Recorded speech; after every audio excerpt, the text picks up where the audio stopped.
I am not a communist. I am not a socialist. I am not a Stalinist. And I am not a Marxist. I am a Democratic Socialist. And if you want to know what that means, let me explain it to you as I know it. You're listening to We the People, and this is a Democratic Socialist Manifesto.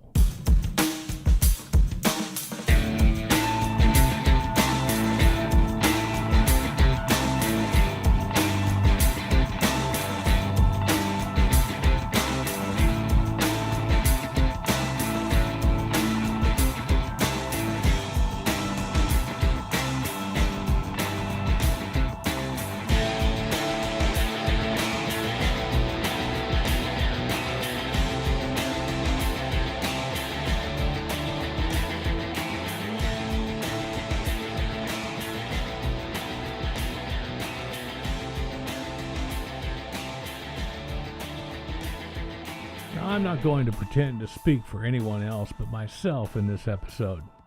This is the world and political view I adhere to, and I alone.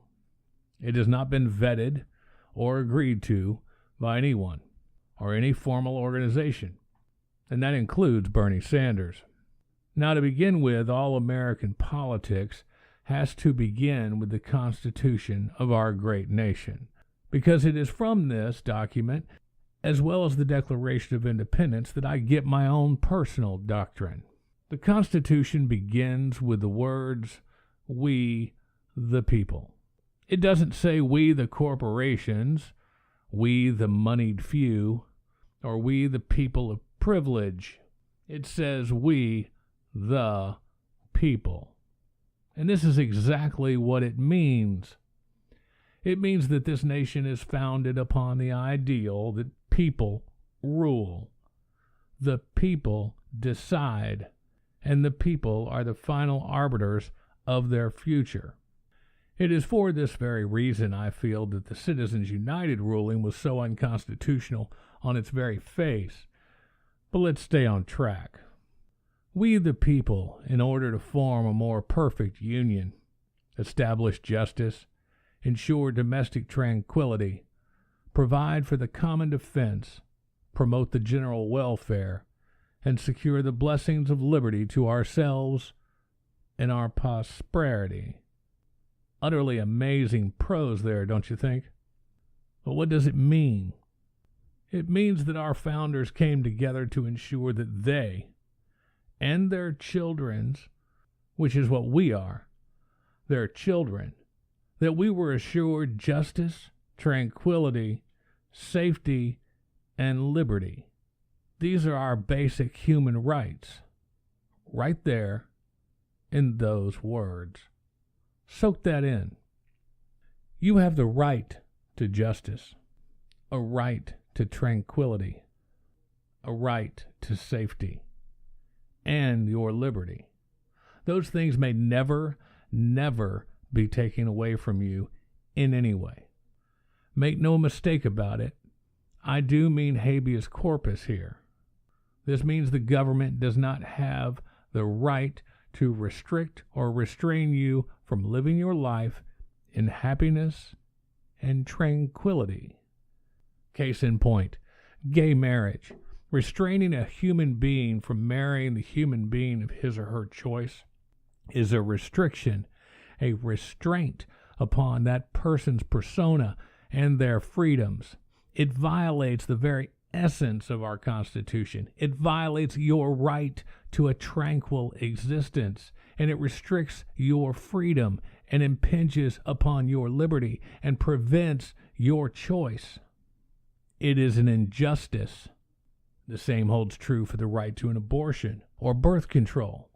Restraint upon a person to prevent that person from seeking a tranquil life or enjoying his or her liberty is a violation of their very existence, their essence, and it is the essence of our country that is being violated. Our founding fathers may not have been aware of these issues, that they would be so contentious, but they prepared for them. That is clear in these opening words. They knew there would be a moment in history where one segment of our populace would seek to restrain or restrict the rights of others. And in putting those words to paper, they in turn made it clear to their children, to us, that it would not be permitted. You need proof?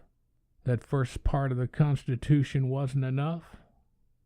Let's go back to the second paragraph of the Declaration of Independence, and I quote again, "We hold these truths to be self-evident, that all men are created equal, that they are endowed by their Creator with certain unalienable rights, that among these are life, liberty, and the pursuit of happiness, that to secure these rights governments are instituted among men, deriving their powers from the consent of the governed, that whenever any form of government becomes destructive to those ends, it is the right of the people to alter or abolish it and institute a new form of government." End quote. There it is again. Life, liberty, the pursuit of happiness. Or in another word, tranquility. I think they had a pretty good handle on what mattered. Your life, your liberty, your happiness. And I'm not speaking to just you. I'm also speaking about the guy across the street from you that you don't like. The guy across the street from you who's Muslim, or he's Jewish, or he's black, or he's white, or he's Puerto Rican, or he's an immigrant from Mexico. No government has the power to restrict them, and this brings us to one point, to the point of this manifesto. All people of the United States retain the right to life, liberty, and domestic tranquility, and our government shall not pass any law which infringes upon those rights. Now, I know some right-to-lifers out there will say, well, a fetus is life. Well, I base my personal belief on the idea that until it's viable outside the womb, it isn't life. End of conversation, because I'm not debating that subject now.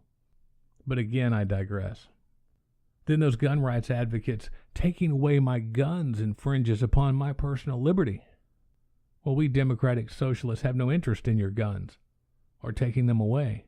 But we do reserve the right to regulate the purchase of those guns and what types are available to the general public so that we may ensure the life, liberty, and domestic tranquility of your neighbors.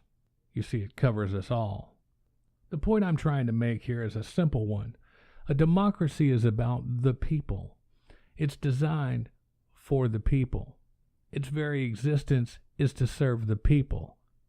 And serving the people, by definition, means the government works to better the lives of the common man, the working man, the man or woman who gets up every morning, puts in his or her 8, 10, 12-hour day, and should be able to expect that he or she can earn a living wage, feed, house, and clothe their children. It is not the government's job to help capitalist corporations, to ease their tax burden to the point where that pressure is placed back upon the common man, to allow those corporations to shelter their monstrous revenue overseas without penalty. Should the government invest in business? Absolutely, because doing so promotes the well-being of the common man who works for those businesses. But should the government give tax breaks and research grants to multi-billion-dollar corporations whose annual income is greater than half the countries of the planet? Hell no. This is where our government, the Democratic and Republican parties, have failed us. They have sold themselves to corporate America, and now our country, the people's country, is poorer than it has been since the Great Depression. There are more starving children. There are more homeless. There are more families living at or below the poverty line. These are not welfare mothers. These are working Americans. Why is this? Because we have become a corporate state. And the Democratic Socialist view is that the government obligation is to live up to its promise, its very first promise. And in case you forgot, I will quote it again. We the people, in order to form a more perfect union, establish justice, ensure domestic tranquility, provide for the common defense, promote the general welfare, and secure the blessings of liberty to ourselves and our prosperity. So ends part 1 of the Democratic Socialist Manifesto. Tune in for part 2 when we tackle the First Amendment, the first Bill of Rights. Please subscribe to the channel. Visit the written blog at WTPamerica.org. Become a patron by visiting our Patreon page at patreon.com/WTPamerica. Tell me what you think. Email me at WTPamerica@hotmail.com. This is Alan Garrett. This has been We the People. Resist.